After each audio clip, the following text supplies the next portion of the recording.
All right, we have a couple problems here to factor.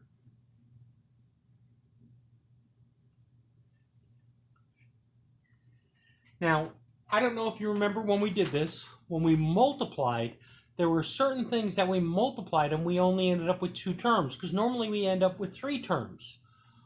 Well, what we're talking about here is the difference of squares. It's when we multiply conjugates. 81x squared minus 25, both of those values are perfect squares. 81x squared is 9x times 9x. 25 is 5 times 5. Because it's a negative, one of the 5's is negative, one of the 5's is positive. So these are what we refer to as conjugates, exactly the same thing except one's subtracting and one's adding. That's what the difference of squares, if these are both perfect squares and subtracting, will factor to, conjugates. The exact same thing, one subtracting, one adding.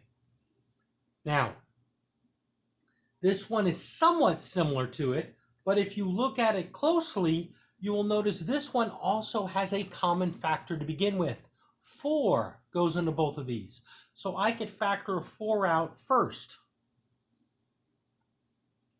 Now, once I factor the 4 out, these are still the difference of squares, because I have an x squared, which is x times x, and I have a 9, which is 3 times 3.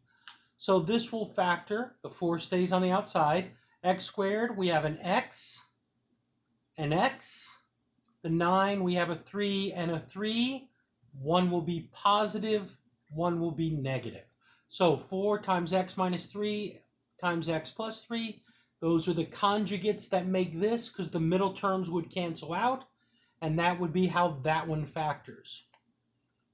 Now, last one is quite similar, except it's fractions. And yes, we know how much you all love fractions. Now, once again, we get our 2 groups. Well, 1/4 x squared. 1/4. 1 times 1, 2 times 2. 1/4 is 1/2 times 1/2. And then, of course, we have an x. So 1/2 x times 1/2 x gives me 1/4 x squared. Now, my 9 over 25, 3 times 3 is 9, 5 times 5 is 25. So that is 3/5. That is 3/5. One is positive, one is negative, doesn't matter which one. And that is how that would factor. And as I said, these are conjugates. Exact same thing, except one's positive, one's negative. And that happens whenever it is the difference of squares. Both of these perfect squares, and you are subtracting.